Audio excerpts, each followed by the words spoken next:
என்ன தொழில் செய்யறோங்கிறது முக்கியம் அல்ல, அதை எப்படி செஞ்சா ஜெயிக்கலாம் அப்படிங்கறத வாழ்க்கையில கத்துக்கணும்.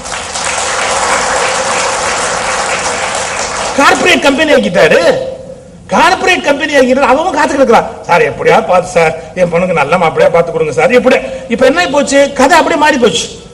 இப்ப எந்த வீட்லயும் போய் அவங்க காத்திருக்கிறது இல்ல, அவங்க இவர் வீட்டு வாசல்ல காத்திருக்கிறாங்க. இப்ப யோசிச்சு பாருங்க, எந்த தொழில் செய்தாலும் உன் சொந்த புத்திசாலித்தனத்தை பயன்படுத்தினால் நீ தலைவனாகலாம், மற்றவரை ஜெயிக்கலாம். இது வாழ்க்கையினுடைய மிகப்பெரிய ரகசியம். என்ன கொஞ்சம் அந்த ஒரிஜினல் புத்திசாலித்தனம், அந்த ஒரிஜினல் புத்திசாலித்தனத்தை அப்ளை பண்ணணும். அதை பண்ணும்போது எவ்வளவு சிரமமான காரியமா இருந்தாலும் வாழ்க்கையில ஜெயிச்சு முன்னுக்கு வரலாம். இது அடையணும்னா என்ன பண்ணணும் அப்படின்னா, நாம பார்க்கிற தொழில் மேல ஒரு கௌரவமான மரியாதை இருக்கணும். இது ஏதோ ஒரு குறைவான தொழில் மாதிரியோ, இல்ல ஏதோ வழி இல்ல நம்ம சாப்பாட்டுக்காக செய்யறோங்கிற மாதிரியோ, ஏதோ அவங்க தயவுல நம்ம வாழ்ந்துகிட்டு இருக்கிறோங்கிற மாதிரியோ ஒரு உணர்வு இம்மியும் நம்ம மனசுல இருக்கக்கூடாது. நாதஸ்வரம் வாசிக்கிறவங்க எல்லாம் ஒரு காலத்துல டி.என். ராஜரத்னம் பிள்ளை வருவதற்கு முன்பு எவ்வளவு பெரிய வித்வானா இருந்தாலும் அந்த நாசுர வித்வான்களை மரியாதையை தங்க வைக்க மாட்டாங்க, ஒரு மரியாதையான ஒரு ஏற்பாடு பண்ண மாட்டாங்க, அவங்களுக்கு போதுமான கௌரவம் கொடுக்க மாட்டாங்க. அவங்க பாருங்க எவ்வளவு நேரம் ஆனாலும் நின்றுகிட்டு தான் வாசிக்கணும். மேல் சட்டை போடக்கூடாது, தவுள் வாசிக்கிறவங்க மேல் சட்டையெல்லாம் போடக்கூடாது, அவங்க துண்டு மேல போத்தக்கூடாது, மேல அப்படி துண்டு போட முடியாது, இப்படி வச்சிருந்தாங்க இந்த நாட்டில். எவ்வளவு பெரிய கலைஞர்கள், எவ்வளவு வித்வான்கள், எவ்வளவு சிறந்த மேதைகள், ஆனா அந்த சொசைட்டி மதிக்கல.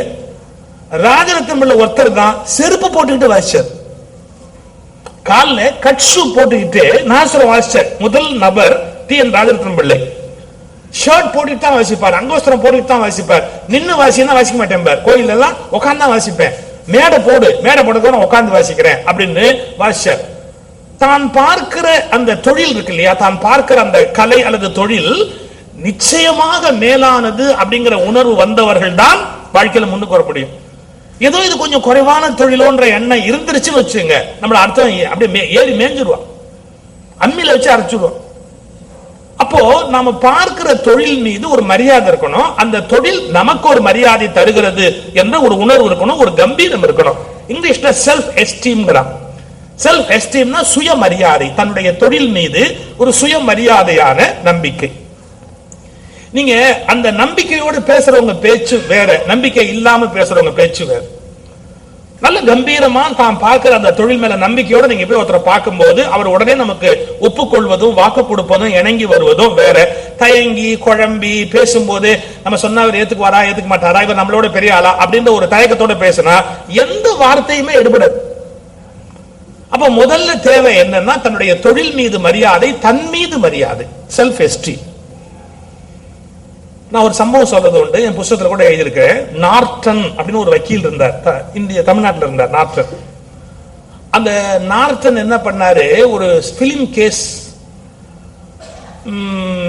எஸ்.ஜி. கிட்டப்பான்னு ஒரு நடிகர் இருந்தார். எஸ்.ஜி. கிட்டப்பா உங்களை எத்தனை பேருக்கு தெரியும்னு எனக்கு தெரியல, ஏன்னா நீங்க தெரியும்னு தலையாட்டிட்டாலே 50 வயசுக்கு மேலன்னு அர்த்தம். எஸ்.ஜி. கிட்டப்பாவை அதுக்காக பல பேர் இறுக்கமா ஆட்டாம வச்சிருக்காங்க தலையா.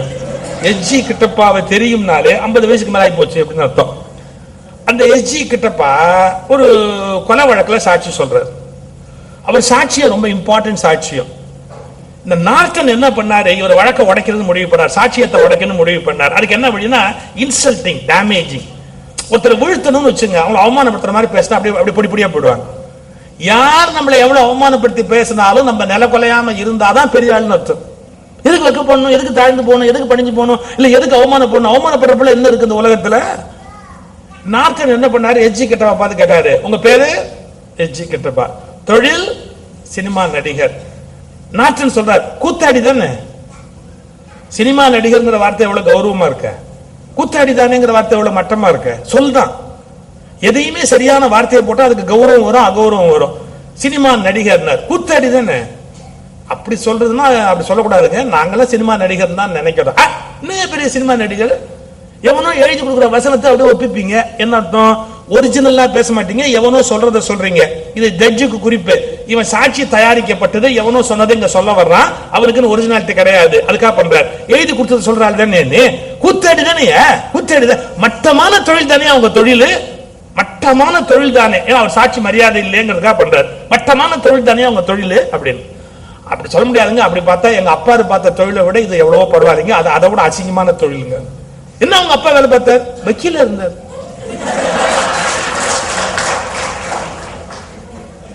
நாட்டின் ஷாக் ஆயிட்டார். நாங்களாவது எழுதி கொடுத்த வசனத்தை சொல்லுவாங்க, இந்த வக்கீலுங்க பாருங்க பார்க்காததையே பார்த்த மாதிரி புழுவுறாங்க. தெரியாதது தெரிஞ்சா நாட்டின் பார்த்தார். No more arguments.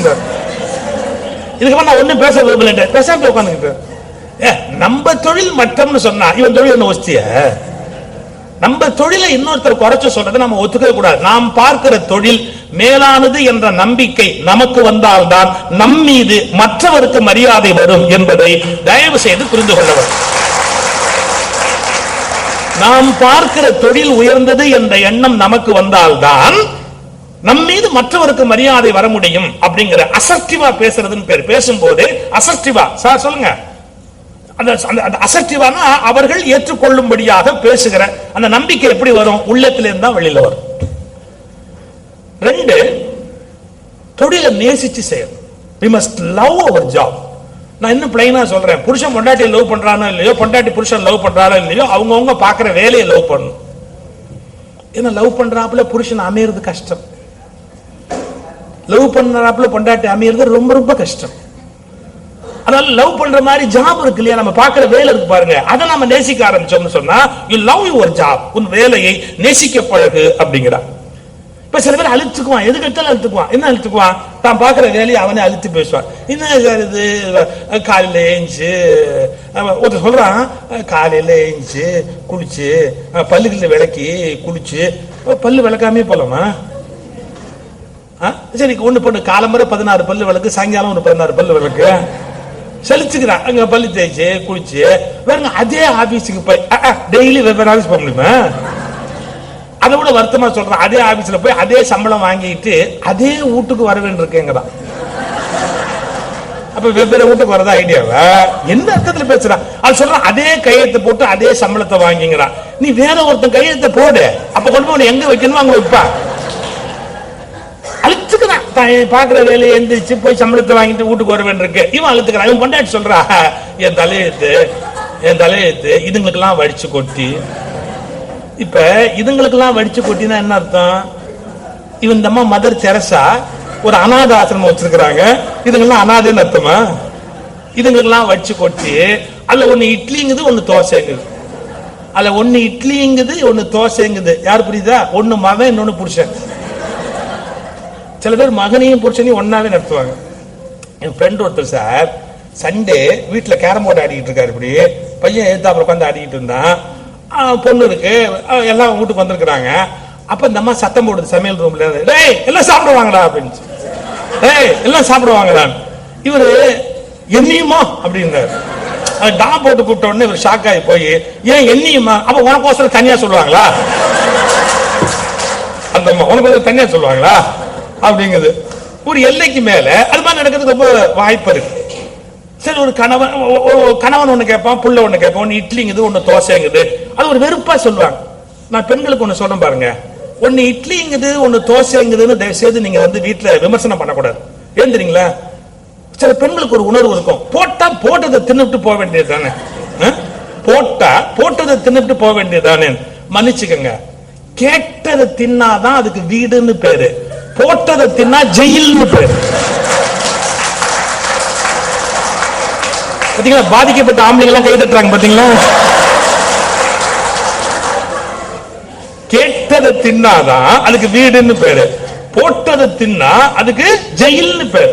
அவன் தான் போட்டது கேள்வின்னு அதையே தான் போடுவான். கேட்டது நான் என்ன வேணுமோ அதை கேட்டதை போடணுமா இல்லையா? கேட்டதை தின்னாதான் அதுக்கு வீடுன்னு பேரு. குழந்தைங்க ஒண்ணு கேட்கும், ஒன்னு இட்லி ஒன்னு தோசை ஒன்னு வடை என்னோட கேட்கும் கொடுக்கணும். சார் லைஃப்ங்கிறத என்ன சார்? கூடுமான வரைக்கும் இந்த வார்த்தையை குறிச்சுங்க. லைஃப்னா என்ன? எவ்வளவு நம்மால அதிகம் உழைக்க முடியுமோ உழைச்சு, எவ்வளவு பேரை சந்தோஷப்படுத்த முடியுமோ சந்தோஷப்படுத்தி, எவ்வளவு இனிமையா வாழ முடியுமோ அவ்வளவு இனிமையா வாழ்வதுதான வாழ்க்கை. இதுக்கு மேல வாழ்க்கைக்கு வேற என்ன அர்த்தம் இருக்கு? எவ்வளவு அதிகம் உழைக்க முடியுமோ உழைக்கணும், எவ்வளவு சந்தோஷமா இருக்க முடியுமோ சந்தோஷமா இருக்கணும், எவ்வளவு பேருக்கு அதிகம் உதவ முடியுமோ அவ்வளவு பேருக்கு உதவணும். அவ்வளவுதான், வேற ஒண்ணுமே கிடையாது. இது ஒரு கனவு மாதிரி, படுப்போம் எந்திரிப்போம் பொறுப்போம், அப்படியே ஒரு நாள் தூங்கினா பட்டா அப்படியே போடுவோம். இதுல என்ன பெருசா சாதிக்க போறோம்? எவ்வளவு பேருக்கு நம்ம சந்தோஷமா உதவணும். இதோட முக்கியம், எவ்வளவு நேரம் நம்ம சந்தோஷமா இருந்தோம். சில பேர் பணம் வச்சிருப்பான், எல்லாம் வச்சிருப்பான், ஆனா சந்தோஷமா இருக்க இருப்பான். குறாங்கொட்டான் மாதிரி அப்படியே உட்கார்ந்து இருப்பேன்.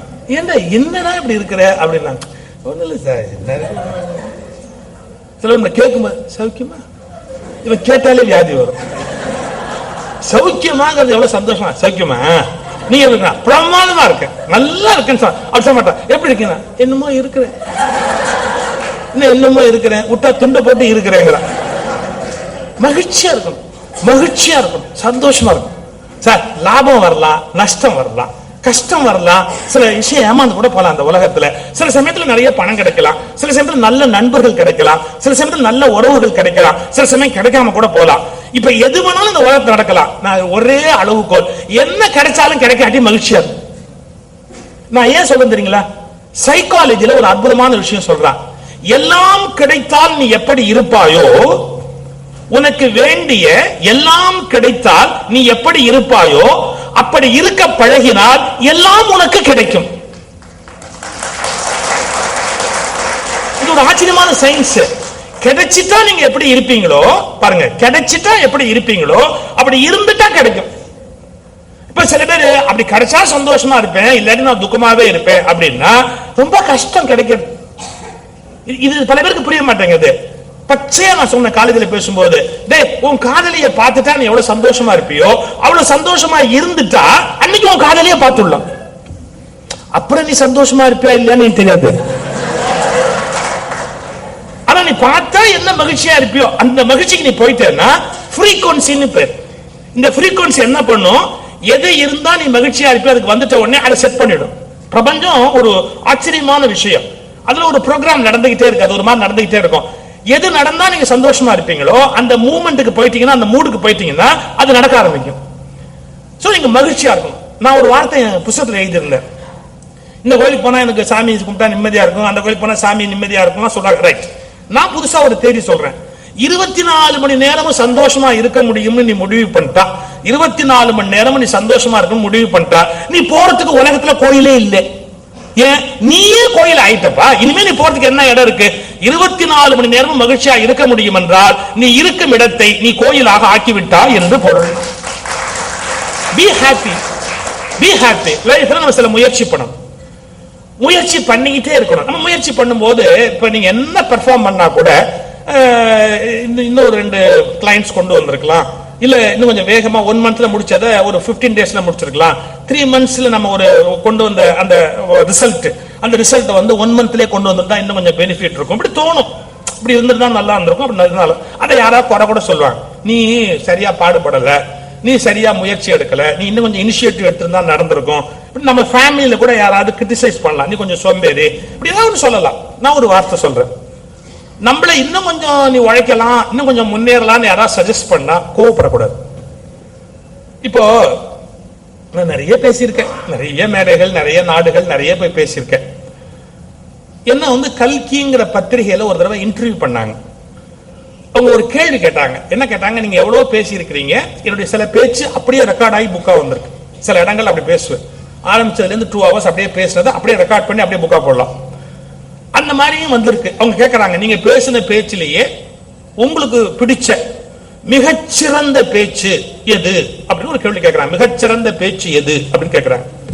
ஒரு செகண்ட் கூட நான் யோசிக்காம சொன்னேன், நீங்கள் இதுவரை பேசிய பேச்சுக்களிலேயே உங்களுடைய சிறந்த பேச்சு எது? என் பதில் தெரியுமா? என்னுடைய அடுத்த பேச்சு. என்னுடைய அடுத்த பேச்சு. என்ன யாராவது வீழ்த்த முடியுமா?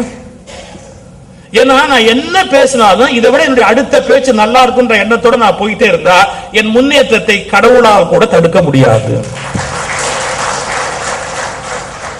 நான் ஏற்கனவே பேசி கிழிச்சுட்டேன், வெட்டி முடிச்சுட்டேன் அப்படின்னா அடுத்த பேச்சு இறங்கிடும் இல்லையா? நான் ஏற்கனவே செஞ்சுட்டேன் அப்படி தாட் வந்துருச்சுன்னா நான் அடுத்ததுல சரிக்கிடுவேன், கீழே போயிடுவேன். நான் இதை விட நல்லா பெர்ஃபார்ம் பண்ண முடியுமே, இதை விட இன்னும் பிரமாதமா பண்ண முடியுமே அப்படின்னு போய்கிட்டே இருப்பேன். என்னோட முன்னேற்றத்தை யார் தடுக்க முடியும்? தடுக்க முடியாது. அப்ப நீங்க எது செஞ்சிட்டாலும் நான் தான் ஏற்கனவே செஞ்சுட்டேன்னு திருப்தி அடையாதீங்க. இன்னும் என்னால என்ன செய்ய முடியும்? அதுக்கு நான் ஒரு சூத்திரம் சொல்றது உடைய புத்தகத்துல எழுதியிருக்கிறேன், இன்னும் கொஞ்சம் முன்னேறு. இப்ப நீ என்னவா இருக்கிறியோ அதுல இன்னும் ஒரு ஸ்டெப் முன்னாடி வாயே, ஒரு ஸ்டெப், பெரிய கஷ்டம் இல்லை, இன்னும் கொஞ்சம் முன்னேறு, இன்னும் கொஞ்சம் முன்னேறு. காலையில 7 மணிக்கு எந்திரிப்பியா, 6:30க்கு எந்திரி. 6:30க்கு எந்திரிப்பியா, 6க்கு எந்திரி. நீ ஒரு நாளைக்கு ஒரு 8 மணி நேரம் வெளியில போய் கிளைண்ட்ஸை பாப்பியா? அதுக்கு பதிலா 8.5 மணி நேரம் பாரு. இப்ப ஒரு மாசத்துல ஒரு 3 நீ முடிப்பியா? ஒரு 4 முடி. ஏன் என்ன முடியுமோ அதுக்கு மேல இன்னும் கொஞ்சம் ட்ரை பண்ணா என்ன? இன்னும் கொஞ்சம் முன்னேறு. நம்மளை யாராவது இன்னும் கொஞ்சம் முன்னேறுன்னு சொன்னா நமக்கு அவங்க குறை சொல்றாங்கன்னு பொருள் இல்ல, குறை சொல்றதா முதல்ல தோணும். ஆனா நான் ஒண்ணு சொல்லட்டுமா, நம்மை பாராட்டுகிறவர்களை விட குறை சொல்லுகிறவர்கள் தான் நம்மை அதிகம் வளர்க்க முடியும் என்பதை முதல்ல புரிஞ்சுக்கணும். பாராட்டினோன்னு நம்ம அப்படியே அதோட முடிச்சிருவோம் லைஃப். யாரா குறை சொன்னா இதுக்கு மேல நான் என்ன ப்ரூவ் பண்ணி காட்டுறேன் பாரு. சோ குறை சொல்றவங்க சந்தோஷமா வரவேற்கணும், அதுக்கு வருத்தப்படவே கூடாது. கணவன் உட்கார்ந்து இருக்கான், ஒரு மனைவி பரிமாறுறாங்க. இன்னும் இந்த அதிர்ஷ்டம் எல்லாம் இந்தியாவில இருக்கு, இன்னொரு 5 வருஷம் இருக்கும். அதுக்கப்புறம் வரவெல்லாம் பாவம். இன்னொருத்தர் சமைச்சு போட்டு சாப்பிட்ற அதிர்ஷ்டம்லாம் எவனுக்குமே இருக்காது. நாங்கெல்லாமே சின்ன வயசுல இருக்கும்போது அம்மியில சட்னி இருப்பாங்க. ஐயோ என்னமா இருக்கு தெரியுமா? இப்ப எல்லாம் அம்மி சட்னி எந்த வீட்டுமே கிடைக்காது, அம்மா சட்னியே கிடைக்காது. அம்மானா சொந்த அம்மாவை சொல்றேன், நீங்க தப்பா நினைச்சிடாதீங்க. அம்மி சட்னி அம்மியில அரைக்கும் போது சட்னி பிரமாதமா இருக்கும். அதுவும் பெண்கள் கோபத்தோடு அரைக்கும் போது ரொம்ப பிரமாதமா இருக்கும். போட்டு தட்டி அது மிக்சில எல்லாம் அந்த டேஸ்ட் இருக்காது. இப்ப யாராவது அம்மியில அரைக்கணும்னு பொண்டாட்டி சொன்னாலும் வச்சுங்க, அம்மியில எதை வச்சு அரைப்பாங்கன்னு தெரியாது. ஒரு 5 வருஷத்துக்கு இப்ப இருக்கும், இன்னொரு 5 வருஷம் இந்த மனைவி டைனிங் டேபிள்ல புடிச்ச உட்காந்து சாப்பிட்டுருவோம், மனைவி பரிமாறுவா. இதெல்லாம் டிவியில கூட காட்டுறான், புடிச்ச உட்காந்து மனைவி பரிமாறுற மாதிரி சீன் எல்லாம் காட்டுறான் பாருங்க. மறந்து போடக்கூடாதுங்கிறதுக்காக இன்னும் காட்டிக்கிட்டே இருக்கான் பாருங்க. அந்த மாதிரி ஒரு காட்சியை கற்பனை பண்ணுங்க. புருஷன் அப்படி சாதம் குழம்பு போட்டு பிசைஞ்சு அப்படி சாப்பிட்டுட்டு ஒரு வார்த்தை சொல்றான், குழம்பு வாயில வைக்க விளங்கல. எவனும் சொல்ல மாட்டான், ஏன்னா மறுநாள் கிடைக்கணும்ன்ற பயத்துல எவனும் சொல்லாம தான் இருப்பான். ஏதோ மியூசிக் அடையாளமா கொஞ்சம் ஆம்பளையா இருப்போன்ற ஐடியால 2 பேர் சொல்லிடுவாங்க தப்பி தப்பி. அப்படி அவனும் சொல்லிட்டான், இன்னும் சொல்லிட்டான் குழம்பு வாயில வைக்க விளங்கல. இப்ப அந்த மனைவி எப்படி எடுத்துக்கணும்? நல்ல மனைவியா இருந்தா என்ன கேட்கணும் தெரியுங்களா? அதுல என்னங்க குறை இருக்கு? உப்பு கம்மியா இருக்கா? சரியா கொதிக்கலையா? புளி பச்சையா இருக்கா? இன்னும் கொஞ்சம் மசாலா அரைச்சு விட்டுருக்கலாமா? தேங்காய் கொஞ்சம் போட்டிருந்தா நல்லா இருக்குமா? இன்னும் கொஞ்சம் பொடி போட்டிருந்தா இப்ப பொடி போட்டு கொதிக்க விட்டுமா? இதெல்லாம் என்னென்ன உண்டோ 1 2 3 4 5 6 என்ன பண்ணா அது நல்லா இருக்கும்னு ஒரு 7 8 கேள்வி மனைவி கேட்டா புத்திசாலின்னு அர்த்தம். இது என்ன பண்ணட்டும், இம்ப்ரூவ் பண்றதுக்கு என்ன பண்ணட்டும்? கொதிக்க விட்டுமா? தேங்காய் அரைச்சு விட்டுமா? மசாலா பொடி போட்டுமா? மிளகுத்தூள் போட்டுமா? உப்பு போட்டுமா? இன்னும் கொஞ்சம் பொடி போட்டுமா? எதையோ ஒண்ணு அப்படி கேட்டா. ஆனா ஒண்ணு இப்படி கேட்ட உடனே சில புருஷன் ஆஃப் ஆயிடும். ஏதாவது பண்ணிட்டுமான்னு அப்படி யோசிப்பான், இதுவே நல்லா இருக்கு. ஏன் தெரியுமா? நம்ம ஆளுக்கு குறை சொல்ல தெரியும், சரி செய்ய தெரியாது. நம்ம ஆளுக்கு குறை சொல்ல தெரியும், சரி செய்ய தெரியாது. இந்த உலகத்துல குறை சொல்றதை விட சரி செய்ய தெரிஞ்சவன் பெரியாள். குறை சொல்றது ரொம்ப ஈஸி, சரி செய்யறது ரொம்ப கஷ்டம். இந்த மனைவி புரிய வச்சுட்டா, குறை சொல்றியே சரி செய்ய, சரி செய்யறதுக்கு என்ன பண்ணணும் அப்படின்னு கேட்டா அவன் சொல்ல முடியாம திணறுவான். ஆனா ஒண்ணு யோசிச்சுக்கங்க, இதை எப்படி பண்ணா இம்ப்ரூவ் பண்ணலாம்னு யோசிக்கிறவங்க இருக்காங்களே லைஃப்ல ரொம்ப முன்னுக்கு வருவாங்க. இதுல என்ன எப்படி பண்ணி இம்ப்ரூவ் பண்ணட்டும் அப்படின்னு நினைக்கிறவங்க தான் நிச்சயமா மேல வருவாங்க. அந்த தாட் இல்லாம நீ என்ன குறை சொல்றது? சில பொண்டாட்டி ரொம்ப கடுமையா பேசுவா, போதும் போதும் நீ சம்பாதிக்கிற சம்பாத்தியத்துக்கு இதுவே பெருசு. இன்னும் சில பேர் நீ கிழிக்குது போதாடாட்டும், அது இந்த சேர்த்து வேற ஒரு வார்த்தை ஒரே அடி அவனை அவமானப்படுத்துவாங்க. போதும் போதும் அப்படி சொல்லக்கூடாது. இது என்ன பண்ணட்டும், ஹவு டு இம்ப்ரூவ் இட். இந்த ஹவு டு இம்ப்ரூவ் இட்ங்கிற கேள்வி மைண்ட்ல ஓடிட்டே இருக்கும் பாருங்க. ஹவு டு இம்ப்ரூவ் இட் அப்படின்னு கேட்கிறவன் கண்டிப்பா மேல வரும். ஏன் இப்ப நான் பேசுறேன் சார், நான் பேசிட்டு ராத்திரி வீட்டுக்கு போனா தூங்க மாட்டேன் சார். நீங்க நம்புங்க, எனக்கு ஒரு அரை மணி நேரம் 1 மணி நேரம் அப்படியே பிளாஷ்பேக் திருப்பி ஓடும். இந்த இடம் இப்படி சொன்னோம்ல, அது இன்னும் கொஞ்சம் இப்படி சொல்லியிருந்தா, இன்னும் கொஞ்சம் இப்படி சொல்லியிருந்தா அப்ப இத்தனை ஆயிரம் பேருக்கு புரிஞ்சது இல்ல, அது 3 பேருக்கு புரியலையே. நான் அப்படியே பாத்துக்கிட்டே வருவேன். அதுல 2 பேர் அதை ரிசீவ் பண்ணலையே. ஏன் ரிசீவ் பண்ணல? அவருக்கு வீட்டு ப்ராப்ளமா இருக்கும். இருந்தா கூட நான் அது கொஞ்சம் பர்டர்ப்ட் ஒன்னு இமிடியேட் டிஸ்டர்ப் ஆயிடுவேன். அப்ப அவருக்கு அது போறதுக்கு நான் இன்னும் என்ன மாதிரி அந்த லாங்குவேஜை யூஸ் பண்ணணும், இன்னும் அந்த ஊமையை எங்க கொண்டு வரணும், எதை சொன்னா அது 1000 பேர்னா 1000 பேருக்கு போய் ரீச் ஆகும் அப்படின்னு நெக்ஸ்ட் இதை விட இம்ப்ரூவ் பண்ணி பெர்ஃபார்ம் பண்ணும். So how to improve myself அப்படிங்கிற தாட் யாருக்கு இருக்கோ, தன்னை நான் இன்னும் எப்படி முன்னேற்றிக் கொள்ள முடியும் என்ற எண்ணம் இருக்கிறதோ அவர்கள் தொடர்ந்து ஜெயித்துக் கொண்டே இருப்பார்கள். வாழ்வின் வெற்றி சூத்திரம் இன்னும் கொஞ்சம் முன்னேறு. இத நல்ல ஆழ் மனதில் வாங்கிக்கோங்க. இன்னும் கொஞ்சம் சார் டாக்டர்ஸே சொல்லுவாங்க, ஒருத்தர் படுத்திருக்கிறாரு, என்ன பிரதர் படுத்திருக்கிறீங்க? முடியல டாக்டர், படுத்திருக்கிறேன். கொஞ்சம் ஏஞ்சி உட்காரு, கொஞ்சம் லேசா சாஞ்சிக்கு சார் உட்கார ட்ரை பண்ணுங்க அப்படின்னு. உட்கார்ந்ததுக்கு அப்புறம் மறுநாள் டாக்டர் உட்காருங்களா? உட்காந்துட்டேன். கொஞ்சம் இறங்கி நடங்கள. டாக்டர் உட்கார்ந்ததே பெரிய விஷயம், அதான் நின்னீங்கன்னா அதை விட பெரிய விஷயம். கொஞ்சம் நின்று பாருங்க, ட்ரை பண்ணுங்க. நர்ஸை கூப்பிடுவாரு, நீ கொஞ்சம் நர்ஸ் வந்தாலே சில பேர் நிற்பான், கொஞ்சம் நின்று பாருங்க அப்படின்பா. சரி கொஞ்சம் அப்படி நின்று அப்படி நடக்க ஆரம்பிப்பாங்க. ஓகே நடக்கிறீங்களா, கொஞ்சம் நடந்து பாருங்க, நல்ல ஸ்பீடா நடந்து பாருங்க. ரைட். அப்புறம் இது கொஞ்சம் ஜம்ப் பண்ணி பாருங்க. என்ன ஆகுது பாருங்க, என்ன சொல்றான் சூத்திரம், உன்னால் படுக்க மட்டுமே முடிந்தால் உட்கார், உட்கார மட்டுமே முடிந்தால் நில், நிற்க மட்டுமே முடிந்தால் நடக்க மட்டுமே முடிந்தால் பர. ஏன், உன்னால் என்ன முடியுமோ அதை விட ஒரு அங்குலம் கூடுதலான முயற்சி செய்து கொண்டே இருந்தால்தான் நீ வளர முடியும். நம்ம வளரணுமா இல்லையா, growth அப்படிங்கிறது தேவையா இல்லையா? என்ன முடியுமோ அதை நான் செய்வேன் அப்படின்னா பெரிய விஷயம் இல்ல. மெட்டீரியலிஸ்டிக்கா என்னமோ ஒரு நன்மை கிடைக்கும் அப்படிங்கிற அந்த எண்ணத்துல நம்ம மோட்டிவேட் பண்ணிக்கிட்டே போகணும்னு வச்சுங்க. கழுதைக்கு கேரட் காட்டுற மாதிரி இது கிடைக்கும் அது கிடைக்கும். நான் ஏன் சொல்ல தெரியுங்களா, அது கிடைச்ச உடனே நீங்க வேலை பார்க்கறது நிறுத்திடுவீங்க. அது கிடைச்ச உடனே நம்ம வேலை பார்க்க நிறுத்திடுவோம். ஏன், நம்ம இதுக்கு தானே சார் பாடுபட்டோம், அது கிடைச்சிருச்சு, அப்புறம் என்னத்துக்கு அனாவசியமா. ஒரு கதை சொல்றேன். ஒரு சாமியாரு 2 கிளி வளர்த்தார், 2 ஆம்பளை கிளி வளர்த்தார். அந்த கிளி 2 பக்தியான கிளி. ஒன்னு கிணிங் மணி அடிக்கும், இன்னொன்னு கற்பூரம் காட்டும். சாமிக்கு கற்பூரம் காட்டும். எப்போ 24 hours. அவ்வளவு பக்தியான கிளி வளர்த்தார். ஒரு பொண்ணு என்ன பண்ணா, அவ எங்கேயோ கிளி ஏலத்துல எடுத்துட்டு வந்தா கூட்டு. இந்த ஏலத்துல எடுத்துட்டு வந்து கிளிய வீட்டுல வச்சா பாருங்க, அவ வளர்த்த பெண்கிளி, அவ கொண்டு வந்த பெண்குழி கெட்ட வார்த்தை பேசுது. உங்களுக்கு எப்படி இருக்கும், எங்கேயோ வளர்ந்துருக்கு, தப்பா வளர்ந்துருக்காது. வந்த உடனே சொல்லுது, அசிங்கமா என்னமோ பேசுது. அவளுக்கு ரொம்ப அவமானமா போச்சு. அப்படி உடனே என்ன பண்ணா, இந்த கோயிலுக்கு வந்தா. இந்த சாமியார் வளர்த்த 2 கிளியும் ஒன்னு மணி அடிச்சுக்கிட்டு இருந்தது, ஒன்னு கற்பூரம் கடிச்சு பாருங்க. அவளுக்கு ஒரே சந்தோஷம். இவர்கிட்ட இந்த கிளியை விட்டுட்டா, நம்ம பொம்பளை கிளி இதை கொண்டு இங்க கொண்டு விட்டுட்டா, இதுவும் இது மாதிரி நல்ல பழக்கம்லாம் கத்துக்கும் அப்படின்னு நான் சாமியார்ட்ட ரிக்வெஸ்ட் பண்ணி வீட்டுல போய் அந்த கிளியை எடுத்துட்டு வந்து இங்க கொண்டாந்து விட்டான். அப்படி விட்ட போது இந்த கற்பூரம் காட்டிட்டு பாத்தீங்களா, அந்த கிளி அது தட்ட டாம் போட்டு கூப்பிட்ட உடனே ஒரு ஷாக் ஆகி போய், ஏன் என்னையுமா, அப்ப உனக்கோசரம் தனியா சொல்லுவாங்களா, அந்த உனக்கு தனியா சொல்லுவாங்களா அப்படிங்குது. ஒரு எல்லைக்கு மேல அது மாதிரி நடக்கிறதுக்கு ரொம்ப வாய்ப்பு இருக்கு.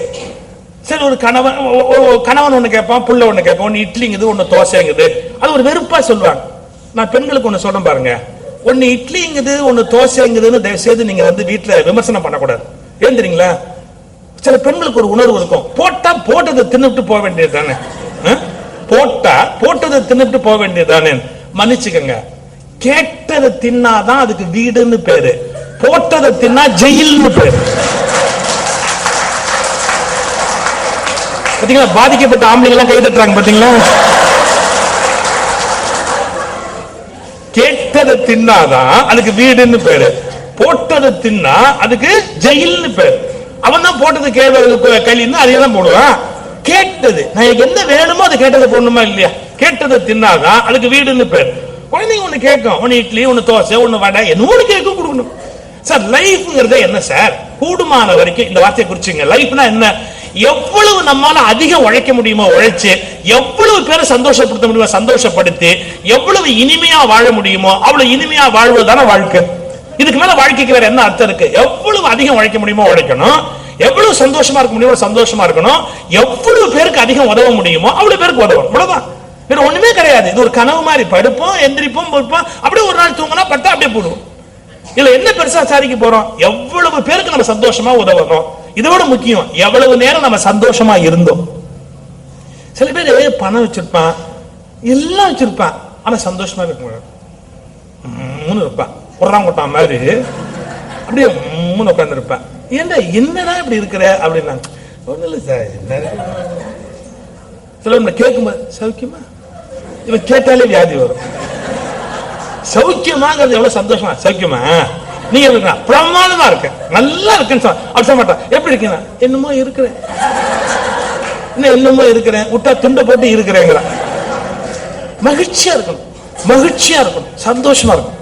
சார் லாபம் வரலாம், நஷ்டம் வரலாம், கஷ்டம் வரலாம், சில விஷயம் ஏமாந்து கூட போலாம். அந்த உலகத்துல சில சமயத்துல நிறைய பணம் கிடைக்கலாம், சில சமயத்துல நல்ல நண்பர்கள் கிடைக்கலாம், சில சமயத்துல நல்ல உறவுகள் கிடைக்கலாம், சில சமயம் கிடைக்காம கூட போலாம். இப்ப எது வேணாலும் இந்த உலகத்துல நடக்கலாம். நான் ஒரே அளவுகோல், என்ன கிடைச்சாலும் கிடைக்காட்டி மகிழ்ச்சியா. நான் ஏன் சொல்ல தெரியுங்களா, சைக்காலஜில ஒரு அற்புதமான விஷயம் சொல்றான். எல்லாம் கிடைத்தால் நீ எப்படி இருப்பாயோ, உனக்கு வேண்டிய எல்லாம் கிடைத்தால் நீ எப்படி இருப்பாயோ அப்படி இருக்க பழகினால் எல்லாம் உனக்கு கிடைக்கும். இது ஒரு ஆச்சரியமான சயின்ஸ். கிடைச்சிட்டா நீங்க எப்படி இருப்பீங்களோ பாருங்க, கிடைச்சிட்டா எப்படி இருப்பீங்களோ அப்படி இருந்துட்டா கிடைக்கும். இப்ப சில பேர் அப்படி கிடைச்சா சந்தோஷமா இருப்பேன், இல்லாட்டி நான் துக்கமாவே இருப்பேன் அப்படின்னா ரொம்ப கஷ்டம் கிடைக்கிறது. இது பல பேருக்கு புரிய மாட்டேங்குது. பச்சையா நான் சொன்ன காலேஜில் பேசும்போது, உன் காதலியை பார்த்துட்டா நீ எவ்வளவு சந்தோஷமா இருப்பியோ அவ்வளவு சந்தோஷமா இருந்துட்டா அன்னைக்கு உன் காதலியை பார்த்துடலாம். அப்புறம் நீ சந்தோஷமா இருப்பியா இல்லையான்னு தெரியாது. ஆனா நீ பார்த்தா என்ன மகிழ்ச்சியா இருப்பியோ அந்த மகிழ்ச்சிக்கு நீ போயிட்டேன்னா ஃப்ரீக்வன்சின்னு பேர். இந்த ஃப்ரீக்வன்சி என்ன பண்ணும், எது இருந்தா நீ மகிழ்ச்சியா இருப்பியோ அதுக்கு வந்துட்ட உடனே அதை செட் பண்ணிடும். பிரபஞ்சம் ஒரு ஆச்சரியமான விஷயம். அதுல ஒரு ப்ரோக்ராம் நடந்துகிட்டே இருக்கு, அது ஒரு மாதிரி நடந்துகிட்டே இருக்கும். எது நடந்தா நீங்க சந்தோஷமா இருப்பீங்களோ அந்த மூமெண்ட்டுக்கு போயிட்டீங்கன்னா, அந்த மூடுக்கு போயிட்டீங்கன்னா அது நடக்க ஆரம்பிக்கும். சோ நீங்க மகிழ்ச்சியா இருக்கணும். நான் ஒரு வார்த்தை என் புத்தகத்துல எழுதியிருந்தேன். இந்த கோயிலுக்கு போனா எனக்கு சாமி கும்பிட்டா நிம்மதியா இருக்கும், அந்த கோயிலுக்கு போனா சாமி நிம்மதியா இருக்கும் சொல்றாங்க. ரைட். நான் புதுசா ஒரு தேதி சொல்றேன். 24 மணி நேரமும் சந்தோஷமா இருக்க முடியும்னு நீ முடிவு பண்ணிட்டா, 24 மணி நேரமும் நீ சந்தோஷமா இருக்கணும் முடிவு பண்ணிட்டா, நீ போறதுக்கு உலகத்துல கோயிலே இல்லை. ஏன்? நீயே கோயில் ஆயிட்டப்பா. இனிமே நீ போறதுக்கு என்ன இடம் இருக்கு? 24 மணி நேரமும் மகிழ்ச்சியா இருக்க முடியும் என்றால் நீ இருக்கும் இடத்தை நீ கோயிலாக ஆக்கிவிட்டா என்று பொருள். Be happy, be happy. லைஃப்ல நம்ம சில முயற்சி பண்ணணும், முயற்சி பண்ணிக்கிட்டே இருக்கணும். நம்ம முயற்சி பண்ணும்போது இப்ப நீங்க என்ன பெர்ஃபார்ம் பண்ணா கூட இன்னும் ஒரு 2 கிளைண்ட்ஸ் கொண்டு வந்திருக்கலாம், இல்ல இன்னும் கொஞ்சம் வேகமா 1 மந்த்ல முடிச்சதை ஒரு 15 டேஸ்ல முடிச்சிருக்கலாம். 3 மந்த்ஸ்ல நம்ம ஒரு கொண்டு வந்த அந்த ரிசல்ட் வந்து 1 மந்த்லயே கொண்டு வந்திருந்தா இன்னும் கொஞ்சம் பெனிஃபிட் இருக்கும். இப்படி தோணும். இப்படி இருந்திருந்தா நல்லா இருந்திருக்கும். அப்படி இருந்தாலும் அதை யாராவது குறை கூட சொல்லுவாங்க, நீ சரியா பாடுபடல, நீ சரியா முயற்சி எடுக்கல, நீ இன்னும் கொஞ்சம் இனிஷியேட்டிவ் எடுத்திருந்தா நடந்திருக்கும். நம்ம ஃபேமிலியில கூட யாராவது கிரிட்டிசைஸ் பண்ணலாம், நீ கொஞ்சம் சோம்பேறி, இப்படி ஏதாவது சொல்லலாம். நான் ஒரு வார்த்தை சொல்றேன், நம்மள இன்னும் கொஞ்சம் நீ உழைக்கலாம், இன்னும் கொஞ்சம் முன்னேறலாம் யாராவது சஜஸ்ட் பண்ணா கோவப்படக்கூடாது. இப்போ நான் நிறைய பேசியிருக்கேன், நிறைய மேடைகள், நிறைய நாடுகள், நிறைய போய் பேசியிருக்கேன். என்ன வந்து கல்கிங்கிற பத்திரிகையில ஒரு தடவை இன்டர்வியூ பண்ணாங்க. அவங்க ஒரு கேள்வி கேட்டாங்க. என்ன கேட்டாங்க, நீங்க எவ்வளவு பேசி இருக்கிறீங்க, என்னுடைய சில பேச்சு அப்படியே ரெக்கார்ட் ஆகி புக்கா வந்திருக்கு. சில இடங்கள் அப்படி பேசுவேன், ஆரம்பிச்சதுல இருந்து 2 hours அப்படியே பேசுனது அப்படியே ரெக்கார்ட் பண்ணி அப்படியே புக்கா போடலாம். அந்த மாதிரியும் வந்திருக்கு. அவங்க கேட்கறாங்க, நீங்க பேசின பேச்சிலேயே உங்களுக்கு பிடிச்ச மிகச்சிறந்த பேச்சு எது அப்படின்னு ஒரு கேள்வி கேட்கறாங்க. மிகச்சிறந்த பேச்சு எது அப்படின்னு கேட்கறாங்க. ஒரு செகண்ட் கூட நான் யோசிக்காம சொன்னேன், நீங்கள் இதுவரை பேசிய பேச்சுக்களிலேயே உங்களுடைய சிறந்த பேச்சு எது? என் பதில் தெரியுமா? என்னுடைய அடுத்த பேச்சு. என்னுடைய அடுத்த பேச்சு. என்ன யாராவது வீழ்த்த முடியுமா? ஏன்னா நான் என்ன பேசினாலும் இதை விட என்னுடைய அடுத்த பேச்சு நல்லா இருக்குன்ற எண்ணத்தோட நான் போயிட்டே இருந்தா என் முன்னேற்றத்தை கடவுளால் கூட தடுக்க முடியாது. நான் ஏற்கனவே பேசி கிழிச்சுட்டேன், வெட்டி முடிச்சுட்டேன் அப்படின்னா அடுத்த பேச்சு இறங்கிடும் இல்லையா? நான் ஏற்கனவே செஞ்சுட்டேன் அப்படின்னு தாட் வந்துருச்சுன்னா நான் அடுத்ததுல சரிக்கிடுவேன், கீழே போயிடுவேன். நான் இதை விட நல்லா பெர்ஃபார்ம் பண்ண முடியுமே, இதை விட இன்னும் பிரமாதம் பண்ண முடியுமே அப்படின்னு போயிட்டே இருப்பேன். என்னோட முன்னேற்றத்தை யார் தடுக்க முடியும்? தடுக்க முடியாது. அப்ப நீங்க எது செஞ்சிட்டாலும் நான் தான் ஏற்கனவே செஞ்சிட்டேன்னு திருப்தி அடையாதீங்க. இன்னும் என்னால என்ன செய்ய முடியும்? அதுக்கு நான் ஒரு சூத்திரம் சொல்றது உன்னுடைய புத்தகத்துல எழுதியிருக்கிறேன், இன்னும் கொஞ்சம் முன்னேறு. இப்ப நீ என்னவா இருக்கிறியோ அதுல இன்னும் ஒரு ஸ்டெப் முன்னாடி வா. ஒரு ஸ்டெப், பெரிய கஷ்டம் இல்லை. இன்னும் கொஞ்சம் முன்னேறு, இன்னும் கொஞ்சம் முன்னேறு. காலையில 7 மணிக்கு எந்திரிப்பியா? 6:30க்கு எந்திரி. 6:30க்கு எந்திரிப்பியா? 6க்கு எந்திரி. நீ வந்து ஒரு நாளைக்கு ஒரு 8 மணி நேரம் வெளியில போய் கிளைண்ட்ஸை பாப்பியா? அதுக்கு பதிலா 8.5 மணி நேரம் பாரு. இப்ப ஒரு மாசத்துல வந்து ஒரு 3 நீ முடிப்பியா? ஒரு 4 முடி. ஏன்? என்ன முடியுமோ அதுக்கு மேல இன்னும் கொஞ்சம் ட்ரை பண்ணா என்ன? இன்னும் கொஞ்சம் முன்னேறு. நம்மள யாராவது இன்னும் கொஞ்சம் முன்னேறுன்னு சொன்னா நமக்கு அவங்க குறை சொல்றாங்கன்னு பொருள் இல்ல, குறை சொல்றதா முதல்ல தோணும். ஆனா நான் ஒண்ணு சொல்லட்டுமா, நம்மை பாராட்டுகிறவர்களை விட குறை சொல்லுகிறவர்கள் தான் நம்மை அதிகம் வளர்க்க முடியும் என்பதை முதல்ல புரிஞ்சுக்கணும். பாராட்டினோன்னு நம்ம அப்படியே அதோட முடிச்சிருவோம் லைஃப். யாரை குறை சொன்னா இதுக்கு மேல நான் என்ன ப்ரூவ் பண்ணி காட்டுறேன் பாரு. சோ குறை சொல்றவங்க சந்தோஷமா வரவே இருக்கணும், அதுக்கு வருத்தப்படவே கூடாது. கணவன் உட்கார்ந்துருக்கான், ஒரு மனைவி பரிமாறுறாங்க. இன்னும் இந்த அதிர்ஷ்டம் எல்லாம் இந்தியாவில இருக்கு, இன்னும் ஒரு 5 வருஷம் இருக்கும். அதுக்கப்புறம் வர்றவெல்லாம் பாவம். இன்னொருத்தர் சமைச்சு போட்டு சாப்பிடுற அதிர்ஷ்டம்லாம் எவனுக்குமே இருக்காது. நாங்க எல்லாமே சின்ன வயசுல இருக்கும்போது அம்மியில சட்னி இருப்பாங்க. ஐயோ என்னமா இருக்கும் தெரியுமா? இப்ப எல்லாம் அம்மி சட்னியே எந்த வீட்டுமே கிடைக்காது. அம்மா சட்னியே கிடைக்காது. அம்மானா சொந்த அம்மாவை சொல்றேன், நீங்க தப்பா நினைச்சிடாதீங்க. அம்மி சட்னி அம்மியில அரைக்கும் போது சட்னி பிரமாதமா இருக்கும். அதுவும் பெண்கள் கோபத்தோடு அரைக்கும் போது ரொம்ப பிரமாதமா இருக்கும். போட்டு தட்டு தட்டி அது மிக்சில எல்லாம் அந்த டேஸ்ட் இருக்காது. இப்ப யாராவது அம்மியில அரைக்கணும்னு பொண்டாட்டி சொன்னாலும் வச்சுங்க, அம்மியில எதை வச்சு அரைப்பாங்கன்னு தெரியாது. ஒரு 5 வருஷத்துக்கு இப்ப இருக்கும், இன்னொரு 5 வருஷம் இந்த மனைவி டைனிங் டேபிள்ல புடிச்ச உட்காந்து சாப்பிட்டுருவோம், மனைவி பரிமாறுவா. இதெல்லாம் டிவியில கூட காட்டுறான். புடிச்ச உட்காந்து மனைவி பரிமாறுற மாதிரி சீன் எல்லாம் காட்டுறான் பாருங்க. மறந்து விடக்கூடாதுங்கிறதுக்காக இன்னும் காட்டிக்கிட்டே இருக்கான் பாருங்க. அந்த மாதிரி ஒரு காட்சியை கற்பனை பண்ணுங்க. புருஷன் அப்படி சாதம் குழம்பு போட்டு பிசைஞ்சு அப்படி சாப்பிட்டுட்டு ஒரு வார்த்தை சொல்றான், குழம்பு வாயில வைக்க விளங்கல. எவனும் சொல்ல மாட்டான், மறுநாள் கிடைக்கணும்ன்ற பயத்துல எவனும் சொல்லாம தான் இருப்பான். ஏதோ மியூசிக் அடையாளமா கொஞ்சம் ஆம்பளையா இருப்போன்ற ஐடியால ஒருத்தர் 2 பேர் சொல்லிடுவாங்க தப்பி தப்பி. அப்படி அவனும் சொல்லிட்டான், என்ன சொல்லிட்டான், குழம்பா இது வாயில வைக்க விளங்கல. இப்ப அந்த மனைவி எப்படி எடுத்துக்கணும்? நல்ல மனைவியா இருந்தா என்ன கேட்கணும் தெரியுங்களா? அதுல என்னங்க குறை இருக்கு? உப்பு கம்மியா இருக்கா? சரியா கொதிக்கலையா? புளி பச்சையா இருக்கா? இன்னும் கொஞ்சம் மசாலா அரைச்சு விட்டுருலாமா? தேங்காய் கொஞ்சம் போட்டிருந்தா நல்லா இருக்குமா? இன்னும் கொஞ்சம் பொடி போட்டிருந்தா இப்ப பொடி போட்டு கொதிக்க விட்டுமா? இதெல்லாம் என்னென்ன உண்டோ 1 2 3 4 5 6 என்ன பண்ணா அது நல்லா இருக்கும்னு ஒரு 7 8 கேள்வி மனைவி கேட்டா புத்திசாலின்னு அர்த்தம். இது என்ன பண்ணட்டும், இம்ப்ரூவ் பண்றதுக்கு என்ன பண்ணட்டும்? கொதிக்க விட்டுமா? தேங்காய் அரைச்சு விட்டுமா? மசாலா பொடி போட்டுமா? மிளகுத்தூள் போட்டுமா? உப்பு போட்டுமா? இன்னும் கொஞ்சம் பொடி போட்டுமா? எதையோ ஒண்ணு அப்படி கேட்டா. ஆனா ஒண்ணு இப்படி கேட்டோடனே சில புருஷன் ஆஃப் ஆயிடும். ஏதாவது பண்ணிட்டுமான்னு அப்படி யோசிப்பா, இதுவே நல்லா இருக்கு. ஏன் தெரியுமா? நம்ம ஆளுக்கு குறை சொல்ல தெரியும், சரி செய்ய தெரியாது. நம்ம ஆளுக்கு குறை சொல்ல தெரியும், சரி செய்ய தெரியாது. இந்த உலகத்துல குறை சொல்றதை விட சரி செய்ய தெரிஞ்சவன் பெரியாரு. குறை சொல்றது ரொம்ப ஈஸி, சரி செய்யறது ரொம்ப கஷ்டம். இந்த மனைவி புரிய வச்சுட்டா, குறை சொல்றியே சரி செய்ய. சரி செய்யறதுக்கு என்ன பண்ணணும் அப்படின்னு கேட்டா அவன் சொல்ல முடியாம திணறுவான். ஆனா ஒண்ணு யோசிச்சுக்கங்க, இதை எப்படி பண்ணா இம்ப்ரூவ் பண்ணலாம்னு யோசிக்கிறவங்க இருக்காங்களே, லைஃப்ல ரொம்ப முன்னுக்கு வருவாங்க. இதுல என்ன எப்படி பண்ணி இம்ப்ரூவ் பண்ணட்டும் அப்படின்னு நினைக்கிறவங்க தான் நிச்சயமா மேல வருவாங்க. அந்த தாட் இல்லாம நீ என்ன குறை சொல்றது? சில பொண்டாட்டி ரொம்ப கடுமையா பேசுவா. போதும் போதும், நீ சம்பாதிக்கிற சம்பாத்தியத்துக்கு இதுவே பெருசு. இன்னும் சில பேர் நீ கிழிக்குது போதாடாட்டும், அது சேர்த்து வேற ஒரு வார்த்தை ஒரே அடி அவனை அவமானப்படுத்துவாங்க. போதும் போதும் அப்படி சொல்லக்கூடாது. இது என்ன பண்ணட்டும், ஹவு டு இம்ப்ரூவ் இட். இந்த ஹவு டு இம்ப்ரூவ் இட்ங்கிற கேள்வி மைண்ட்ல ஓடிட்டே இருக்கும் பாருங்க. ஹவு டு இம்ப்ரூவ் இட் அப்படின்னு கேட்கிறவன் கண்டிப்பா மேல வரும். ஏன் நான் பேசுறேன் சார், நான் பேசிட்டு ராத்திரி வீட்டுக்கு போனா தூங்க மாட்டேன் சார். நீங்க நம்புங்க, எனக்கு ஒரு அரை மணி நேரம் 1 மணி நேரம் அப்படியே பிளாஷ்பேக் திருப்பி ஓடும். இந்த இடம் இப்படி சொன்னோம்ல, அது இன்னும் கொஞ்சம் இப்படி சொல்லியிருந்தா, இன்னும் கொஞ்சம் இப்படி சொல்லியிருந்தா, இப்படி சொல்லியிருந்தா, அப்ப இத்தனை ஆயிரம் பேருக்கு புரிஞ்சது இல்ல, அது 3 பேருக்கு புரியலையே. நான் அப்படியே பாத்துக்கிட்டே வருவேன். அதுல 2 பேர் அதை ரிசீவ் பண்ணலையே. ஏன் ரிசீவ் பண்ணல? அவருக்கு வீட்டு ப்ராப்ளமா இருக்கும்.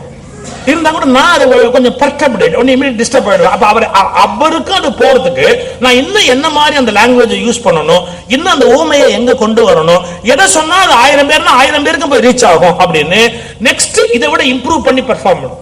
So how to improve my self அப்படிங்கிற தாட் யாருக்கு இருக்கோ, தன்னை நான் இன்னும் எப்படி முன்னேற்றிக் கொள்ள முடியும் என்ற எண்ணம் இருக்கிறதோ, அவர்கள் தொடர்ந்து ஜெயித்துக் கொண்டே இருப்பார்கள். வாழ்வின் வெற்றி சூத்திரம் இன்னும் கொஞ்சம் முன்னேறு. நல்ல ஆழ் மனதில் வாங்கிக்கங்க. இன்னும் கொஞ்சம் சார், டாக்டர்ஸே சொல்லுவாங்க, ஒருத்தர் படுத்திருக்கிறாரு, என்ன பிரதர் படுத்திருக்கிறீங்க? முடியல டாக்டர், படுத்திருக்கிறேன். கொஞ்சம் ஏஞ்சி உட்காரு, கொஞ்சம் லேசா சாஞ்சிட்டு சார் உட்கார ட்ரை பண்ணுங்க அப்படின்னு. உட்கார்ந்ததுக்கு அப்புறம் மறுநாள் டாக்டர் உட்காருங்களா? உட்காந்துட்டேன். கொஞ்சம் இறங்கி நடங்கள டாக்டர். உட்கார்ந்ததே பெரிய விஷயம், அதான் நின்னீங்கன்னா அதை விட பெரிய விஷயம். கொஞ்சம் நின்று பாருங்க, ட்ரை பண்ணுங்க. நர்ஸை கூப்பிடுவாரு, நீ கொஞ்சம் நர்ஸ் வந்தாலே சில பேர் நிப்பான், கொஞ்சம் நின்று பாருங்க அப்படின்பா. சரி கொஞ்சம் அப்படி நின்று அப்படி நடக்க ஆரம்பிப்பாங்க. ஓகே நடக்கிறீங்களா? கொஞ்சம் நடந்து பாருங்க, நல்ல ஸ்பீடா நடந்து பாருங்க. ரைட். அப்புறம் கொஞ்சம் ஜம்ப் பண்ணி பாருங்க. என்ன ஆகுது பாருங்க. என்ன சொல்றான் சூத்திரம்? உன்னால் படுக்க மட்டுமே முடிந்தால் உட்கார மட்டுமே முடிந்தால் நில், நிற்க மட்டுமே முடிந்தால் நடக்க மட்டுமே முடிந்தால் பர. ஏன்? உன்னால் என்ன முடியுமோ அதை விட ஒரு அங்குலம் கூடுதலான முயற்சி செய்து கொண்டே இருந்தால்தான் நீ வளர முடியும். நம்ம வளரணுமா இல்லையா? growth அப்படிங்கிறது தேவையா இல்லையா? என்ன முடியுமோ அதை நான் செய்வேன் அப்படின்னா பெரிய விஷயம் இல்ல. மெட்டீரியலிஸ்டிக்கா என்னமோ ஒரு நன்மை கிடைக்கும் அப்படிங்கிற அந்த எண்ணத்துல நம்ம மோட்டிவேட் பண்ணிக்கிட்டே போகணும்னு வச்சுங்க. கழுதைக்கு கேரட் காட்டுற மாதிரி இது கிடைக்கும் அது கிடைக்கும். நான் ஏன் சொல்ல தெரியுங்களா, அது கிடைச்ச உடனே நீங்க வேலை பார்க்கறது நிறுத்திடுவீங்க. அது கிடைச்ச உடனே நம்ம வேலை பார்க்கறது நிறுத்திடுவோம். ஏன், நம்ம இதுக்கு தானே சார் பாடுபட்டோம், அது கிடைச்சிருச்சு, அப்புறம் என்னத்துக்கு அனாவசியமா. ஒரு கதை சொல்றேன். ஒரு சாமியாரு 2 கிளி வளர்த்தார். 2 ஆம்பளை கிளி வளர்த்தார். அந்த கிளி 2 பக்தியான கிளி. ஒன்னு கிணிங் கிணிங் கிணிங் மணி அடிக்கும், இன்னொன்னு கற்பூரம் காட்டும். சாமிக்கு கற்பூரம் காட்டும். எப்போ 24 hours. அவ்வளவு பக்தியான கிளி வளர்த்தார். ஒரு பொண்ணு என்ன பண்ணா, அவ எங்கேயோ கிளி ஏலத்துல எடுத்துட்டு வந்தா வீட்டுக்கு. இந்த ஏலத்துல எடுத்துட்டு வந்து கிளிய வீட்டுல வச்சா பாருங்க, அவ வளர்த்த பெண்கிளி, அவ கொண்டு வந்த பெண்குழி கெட்ட வார்த்தை பேசுது. உனக்கு எப்படி இருக்கும், எங்கேயோ வளர்ந்துருக்கு, தப்பா வளர்ந்துருக்காது. வந்த உடனே சொல்லுது, அசிங்கமா என்னமோ பேசுது. அவளுக்கு ரொம்ப அவமானமா போச்சு. அப்படின்னு உடனே என்ன பண்ணா, இந்த கோயிலுக்கு வந்தா. இந்த சாமியார் வளர்த்த 2 கிளியும் ஒண்ணு மணி அடிச்சுக்கிட்டு இருந்தது, ஒண்ணு கற்பூரம் கடிச்சு பாருங்க. அவளுக்கு ஒரே சந்தோஷம். இவர்கிட்ட இந்த கிளியை விட்டுட்டா, நம்ம பொம்பளை கிளி இதை கொண்டு இங்க கொண்டு விட்டுட்டா, இதுவும் இது மாதிரி நல்ல பழக்கம்லாம் கத்துக்கும் அப்படின்னு நான் சாமியார்ட்ட ரிக்வெஸ்ட் பண்ணி வீட்டுல போய் அந்த கிளியை எடுத்துட்டு வந்து இங்க கொண்டாந்து விட்டா. அப்படி விட்ட போது இந்த கற்பூரம் காட்டிட்டு பாத்தீங்களா, அந்த கிளி அது தட்டை கீழே வச்சிருச்சு. வச்சு அந்த பொம்பளை கிளி அப்படி ஒரு பாவரை பார்த்து இது வந்ததையே கவனிக்காம ஆம்பளை கிளி கிணிக்கின்னு மணி ஆட்டிட்டு வந்தது. இந்த கற்பூரம் காட்டின கிளி ரெக்கையால மொட்டுன்னு ஒண்ணு வச்சு, இன்னும் என்ன பூஜை வேண்டியிருக்கு, பூஜை நாம சாமி கும்பிட்ட பலன் தான் பலிச்சிருச்சு. நாம சாமி கும்பிட்ட பலன் தான் பலிச்சிருச்சு, இன்னும் என்ன வெண்டக்கா பூஜை வேண்டியிருக்கு, பூஜை நிறுத்தி மணியா. இப்ப என்னாச்சு, கடவுளை கும்பிட்டது கடவுளை கும்பிட சந்தோஷத்துக்காக கும்பிட்டு இருந்தா தொடர்ந்து கும்பிடலாம். ஏதோ ஒரு ஆதாயம் வேணும்னு நினைச்சா ஆதாயம் வந்த உடனே கும்பிடுறது நிறுத்திட்டோமா இல்லையா? நான் சொல்றது தப்பா பாருங்க. ஆதாயம் கிடைச்ச உடனே கும்பிடுறது நிறுத்திட்டோமா இல்லையா? நீங்கள் வாழ்க்கையில் சின்ன சின்ன லாபங்களுக்காக மட்டுமே வேலை பார்த்தால் லாபங்கள் கிடைத்தவுடன் வேலை பார்ப்பதை நிறுத்தி விடுவீர்கள். சார், இனிமேல் அடைவதற்கு எதுவுமில்லை என்றாலும் வேலை பார்க்கிறவர்கள் தான் உண்மையான ஞானிகள். இப்ப நான் என்ன பிளைனா சொல்லட்டுமா, எனக்கு எந்த விதமான பொருளாதார தேவையும் கிடையாது. என் வாழ்க்கையில் 20 வருடத்தில் நான் பேசத் தொடங்கினேன். 20 வயதில் பேசத் தொடங்கினேன். எனக்கு 60 முடிந்து 61 வயது. என்னுடைய 40 ஆண்டு காலம் நான் உழைத்தேன், கடுமையாக உழைத்தேன். எந்த குறையும் கிடையாது. வீடு, காரு, பங்களா, மனைவி, குழந்தைங்க, பேரன், பேத்தி, புகழ் எல்லாம் பார்த்தாச்சு லைஃப்ல. ஒரு மனுஷன் பெரிய அளவுல பார்க்காம இருக்கலாம். ஏன் சார், ஒரு காருக்கு 2 கார் வச்சா 2 கார்லயும் கால் வச்சா போறோம் இல்ல? 2 கார் வாங்கியாச்சு, மகளுக்கெல்லாம் கல்யாணம் பண்ணி கொடுத்தாச்சு, நல்லபடியா எல்லாம் பார்த்தாச்சு. இன்னும் நான் என்ன பண்ண போறேன்? எதுக்கு நான் பேசணும்? நான் பேசுவது வெறும் பணத்திற்காக மட்டுமென்றால் எனக்கு போதுமான பணம் கிடைத்தவுடன் நான் நிறுத்தி இருப்பேன். இன்னும் நான் மனிதர்களாக வாழ்ந்து கொண்டிருக்கிறேன் என்ற சந்தோஷத்துக்காக பேசுகிறேன். நூற்றுக்கணக்கான ஆயிரக்கணக்கான மனித மனங்களில் நான் நல்லெண்ணத்தை விதைக்கிறேன். லட்சக்கணக்கான மக்களுடைய வாழ்வில் ஒளியேற்றுகிற வாய்ப்பை எனக்கு கடவுள் கொடுத்திருக்கிறார். இதை ஒருபோதும் நான் நிறுத்த மாட்டேன். இந்த பொருளாதார லாபத்துக்காக மட்டுமே நான் பேச தொடங்கி இருந்தால் என்றோ நிறுத்தி இருப்பேன். சோ மெட்டீரியலிஸ்டிக் பெனிஃபிட்ஸ் தான் தேவைதான். ஆனா அதுக்கும் தாண்டி நம்முடைய வேலையில ஒரு ஈடுபாடு இருக்கணும், ஆக்டிவா இருக்கணும். சார், நம்ம இருக்கிற வரைக்கும் ஆக்டிவா இருக்கணும், 4 பேருக்கு நம்ம ஹெல்ப் பண்ணணும், 4 பேருக்கு நம்ம நல்லது பண்ணக்கூடிய ஒரு பொசிஷன்ல இருக்கணும். இந்த உணர்வோடு நம்ம பார்க்கிற வேலை பொருளாதார லாபம் உடையது என்றாலும் அதை தாண்டி மனிதர்களோடு பழகுகிறோம், மனிதர்களுக்கு நன்மை செய்கிறோம், மனிதர்களை வாழ வைக்கிறோம், மனிதர்களுக்கான வாழ்க்கை திட்டமிடலில் உதவி செய்து கொண்டிருக்கிறோம். இந்த எண்ணத்தோடு அந்த காரியத்தை செய்யும். எப்படியும் உங்ககிட்ட ஒரு வீட்டு மனை வாங்கினவன் என்னைக்கும் அவன் பொண்ணு கல்யாணத்தும் போது அதை வித்து சௌக்கியமா இருக்க போறான். நீங்க ஏதோ இன்னைக்கு உங்களுக்கு ஒரு % கமிஷன் கிடைச்சதுங்கிறது பெரிய முக்கியம் இல்ல. நாளைக்கு அவன் பொண்ணு கல்யாணம் ஆகும் போது இதை வித்து அவன் பொண்ணு கல்யாணம் பண்ண போறான். அவன் பையனுக்கு மெடிக்கல் காலேஜ் சீட் வேணுங்கிற போது அவன் 20 வருஷம் கழிச்சு வரும்போது இதை வித்தானா பெரிய பணம் கிடைக்கும், அவனுக்கு அவன் மெடிக்கல் காலேஜ் போய் சேர்க்க போறான். தெரிந்தோ தெரியாமலேயோ ஒவ்வொருவர் வாழ்விலும் ஒளி ஏற்றி வைக்கிற வேலையை தான் நீங்கள் செய்து கொண்டிருக்கிறீர்கள். இது ஒரு சாதாரண விஷயம். நடுவுல வருது கமிஷன், நடுவுல போகுது. பட் ஒரு மனிதனுடைய வாழ்க்கைக்கான பெரிய உதவி இல்லையா அது? அந்த கோணத்துல லைஃப் எடுத்துக்கணும். நம்ம பார்க்கிற வேலைகளை அந்த வேலையின் மீது உள்ள அந்த ஈடுபாட்டால் அந்த வேலையை செய்யணும். ஏன் தெரியுங்களா? பலன் மேல ரொம்ப பற்று வச்சா பல பேர் வேலையை நாசமாக்கிடுவாங்க. பலன் வரத்தான் போகுது, எப்படி செய்தாலும் பலன் வரத்தான போகுது. இப்படி சொல்றீங்களா? பலன் மேல மட்டுமே நம்ம பற்று வச்சுன்னு வச்சுங்க, அந்த பலன் கிடைச்சுட்டா அந்த வேலையவே கொண்டுடுவோம். இப்ப நான் பேச்சாளர், ஒரு சங்கீத வித்வான கற்பனை பண்ணுங்க, இங்க உட்காந்து ஒரு சங்கீத வித்வான் பாடுறாரு. இந்த சங்கீத வித்வானுக்கு 5000 ரூபாய் ரேட் பேசியிருக்காங்க. அவர் பாடுறாரு. ஒரு சபால சான்ஸ் வேணும்னு கேட்டு கஷ்டப்பட்டு போய் உட்காந்து பாட ஆரம்பிச்சார். இவர் பாட ஆரம்பிச்சா மற்றவங்க எல்லாம் கஷ்டப்பட ஆரம்பிச்சாங்க. கச்சேரியை ஆரம்பம் செய்தார். கச்சேரியை இவர் ஆரம்பம் செய்த உடனே ஒவ்வொரு ராகமும் அருந்து கீழே விழுது. கல்யாணி, முகாரி, எல்லா ராகமும் முகாரி தான். அப்படின்னு எல்லாம் கொத்து கொத்தா கீழே விழுது. அந்த சபை நடத்துற சபா செக்ரட்டரி பதறிட்டார். நீ இப்படி பாடுறானே அப்படின்னு. இவன் தியாகையர் கீர்த்தனை, முத்துசாமி தீட்சிதர் கீர்த்தனை பாட போறான்னு தியாகையர் பயந்துகிட்டு இருக்காரு. அவருக்கு ஜுரம் வந்துருச்சு. இவன் நம்ம கீர்த்தனை ஆரம்பிச்சிருவானோ அப்படின்னு. உடனே அந்த செக்ரட்டரி கிட்டக்க வந்தார். கிட்டக்க வந்து முதல்ல ஜாடகம் அமைச்சார். இவன் அதெல்லாம் ஒன்றும் லட்சியமே பண்ணல. நேர மேடைக்கு வந்தார். மைக்கு அப்படி மூடினார். போதுங்க பாடி கிழிச்சு, போதுங்க போதுங்க நிறுத்தியார். அவன் சொன்னா நிட்டுடலாம் 5000 ரூபாய் நீங்க பாடுறதுக்கு 5000 சன்மானம் வாங்கியிருக்கோம்ல, 5000 ரூபாய். அந்த செக்ரட்டரி எரிச்சல சொன்னார், நான் கொடுக்குறேன், நீ பாடாம 5000. அவன் சொன்னா பாடுறதுக்கு தான் 5000, ஆனா பாடாம இருக்கிறதா இருந்தா 10,000.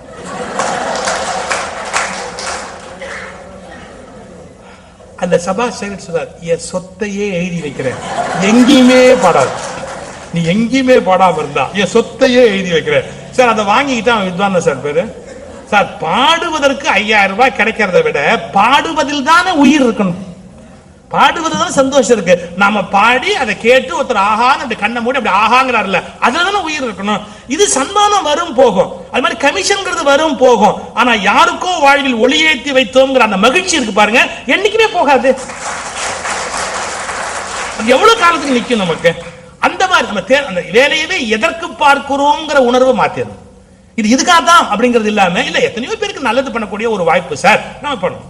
இன்னொன்னு சொல்ல பாருங்க, நீங்க எந்த பார்ட்டியை பார்த்தாலுமே இவரு வசதியா இருப்பாரா, இவரால் வாங்க முடியுமா அப்படி யோசிக்காது. அப்படி பண்ணி இந்தியாவில் பார்க்கறதுக்கு சொங்கி மாதிரி இருப்பான், கோடிக்கணக்காக வச்சிருப்பான். நான் என் அனுபவத்தில் சொல்றேன். இவங்கிட்ட பணம் இல்லைன்னு மட்டும் நினைச்சிடாதீங்க. இந்தியாவில் எல்லார்ட்டையுமே பணம் இருக்கு.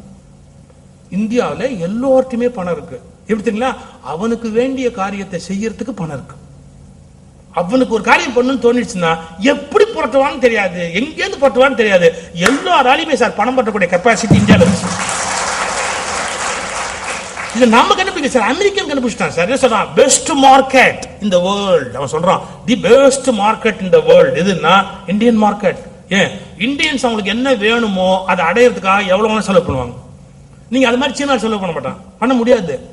வெஸ்டர்ன்ஸ் பண்ண மாட்டான். வெஸ்டர்ன்ஸ் அவன் தனியா அவனுக்குன்னு ஒரு விருப்பம் தனியா வச்சிருப்பான், அது மட்டும் தான் செலவு பண்ணுவான். இங்க அப்படி இல்ல.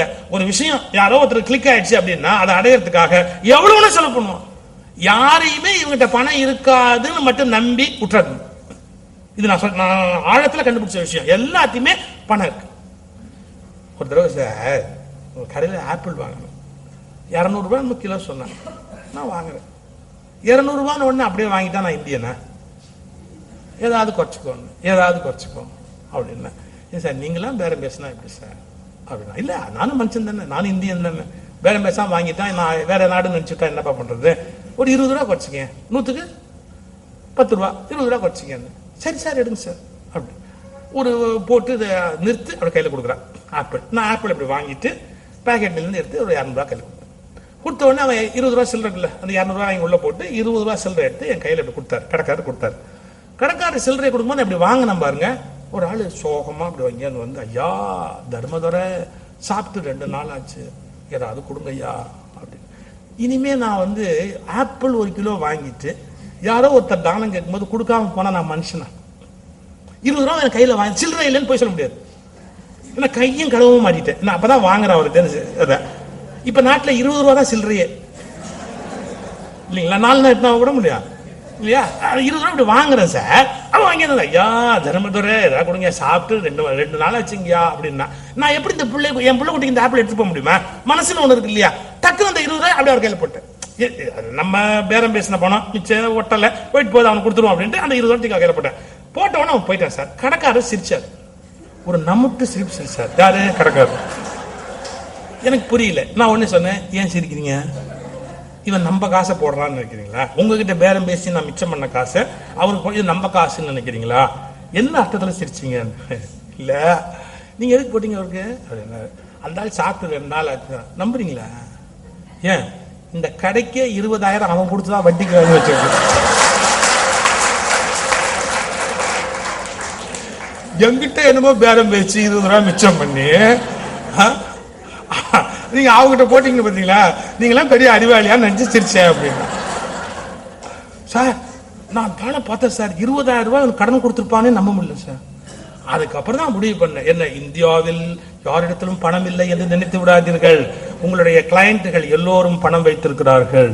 உங்களுக்கு அந்த தைரியம் வரணும். சரியா பிரஸ் பண்ண எங்க இருந்தாலும் வாழ்ந்து பணத்தை வந்து வாங்கிடுவான். அந்த அளவுக்கு வந்து இப்ப மனுஷனுக்கு சார் அவ்வளவு வாங்கும் திறன் அப்படிங்கிறது இந்த நாட்டில் இருக்கு. சோ நம்ம சோர்வடைய வேண்டிய அவசியமே. அப்புறம் ட்ரையல் காஸ்ட் நத்திங். முயற்சி முயற்சி முயற்சி. என்ன ஆயிட போகுது? விவேகானந்தர் இதுக்கு போனார், கன்னியாகுமரி. விவேகானந்தர் கன்னியாகுமரிக்கு போகும்போது அங்க ஒரு மொட்டைப்பாறை, இது கடலுக்கு நடுவில் ஒரு மொட்டை. இப்பதான் அது விவேகானந்தா மெமோரியல் ராக்கா மாதிரி இருக்கு. அப்ப வெறும் மொட்டைப்பாறை தானே இருக்கு. அந்த மொட்டைப்பாறையை தொலைவில் இருந்து இப்படி பார்த்தார். ஒரு 300 அடி கடல்ல தள்ளி நிற்கிறார். அப்படி பார்த்தார். திடீர்னு அந்த ஆளுக்கு ஒன்று தோணுச்சு, நம்ம அதுல போய் மெடிடேட் பண்ணா என்ன, அங்க போய் மெடிடேட் பண்ணா என்ன அப்படின்னு ஒரு தோணுச்சு. ஒரு ரகசியம் சொல்றேன். அப்படி தோணுனதால் தான் விவேகானந்தர் பெரிய மனுஷன் ஆனார். என்ன அர்த்தம் தெரியுங்களா? எல்லோருக்கும் என்ன தோன்றுகிறதோ அது எவனுக்கு தோன்றுகிறதோ அவன் தலைவனாவதே இல்லை. எல்லோருக்கும் தோன்றாதது எவனுக்கு தோன்றுகிறதோ அவன்தான் தலைவனாகிறான். எல்லாருக்கும் தோணாதது எவனுக்காக தோணும், அவன் தான் தலைவனாக முடியும். இது தலைவனுக்கான ஒரு இலக்கணம். எல்லாருக்கும் என்ன தோணுது, அடியே தோணுச்சுன்னா அவன் சாதாரணமான ஆள். விவேகானந்தருக்கு தோணுது அங்க போய் மெடிடேட் பண்ணணும்னு தோணுச்சு. பண்ணணும்னு தோணுது ஒழிய எப்படி போறது? நடுவில் கடல் இருக்கு. உங்களையும் என்னையும் மாதிரி நம்ம ஒரு காரியத்தில் ஈடுபடும் போது ஏதோ ஒரு தடை வரத்தானே செய்யும். உடனே என்ன பண்ணுவோம், யார்ட்டையாவது ஹெல்ப் கேட்கலாமா, இவங்க ஹெல்ப் பண்ணுவாங்களா, அவங்க ஹெல்ப் பண்ணுவாங்களா அப்படிங்கிற எண்ணம் அவருக்கும் வந்தது. இது நார்மல். விவேகானந்தர் நார்மல் ஹியூமன் பீயிங் தானே முதல்ல. அவன் என்ன யார்கிட்ட உதவி கேட்கறது? கடலுக்குள்ள போகணும் அப்படின்னா அந்த இருக்கிற மீன் பிடிக்கிற நண்பர்கள் உதவுனாதான் போட்ல போக முடியும். அவங்க உதவி பண்ணாதான் அந்த அண்ணன் போக முடியும். அவங்கள உதவி கேட்டார், என்ன கொண்டு போய் அங்க விட முடியுமா, எனக்கு கொண்டு போய் அங்க விட முடியுமா கேட்கறாரு. இப்ப நாம கூட லைஃப்ல உதவி கேட்க மாட்டோமா? இப்ப சில பேர் கூட வருத்தத்துல சொல்லுவாங்க, எங்க ஜாதியில எங்க பெரியப்பா பெரிய ஆளு, அவர் ஹெல்ப் பண்ணிருந்தா நான் நல்ல வேலைக்கு போயிருப்பேன் சொல்றாங்களா இல்லையா? எங்க மாமா ரொம்ப வசதியானவர், எங்க மாமா மட்டும் எனக்கு 1 கோடி ரூபாய் கொடுத்து என்னமோ சொல்றாங்க. ஏன் கல்யாணம் ஆனதுக்கு அப்புறம் பொண்டாட்டிக்கிட்ட சில பேர் சொல்றான், உங்க அப்பன் ஒரு 1 கோடி ரூபாய் கொடுத்துருந்தான்னா 1 கோடி ரூபாய் கொடுத்துருந்தா. அந்த அம்மா சொல்றாங்க, ஐயா கண்ணாடில போய் மூஞ்சி பாரு, ஏன் பொண்ணு கொடுத்ததே பெருசு, உனக்கு 1 கோடி ரூபாய் கொடுப்பாங்க? பொண்ணு கொடுத்ததே பெருசு, 1 கோடி ரூபாய் கொடுப்பாங்களா? நான் 1 கோடி ரூபாய் கொடுத்துருந்தா எங்கேயோ இருப்பேன். எங்க இருப்பேன்? நீ உள்ள இருப்பேன்.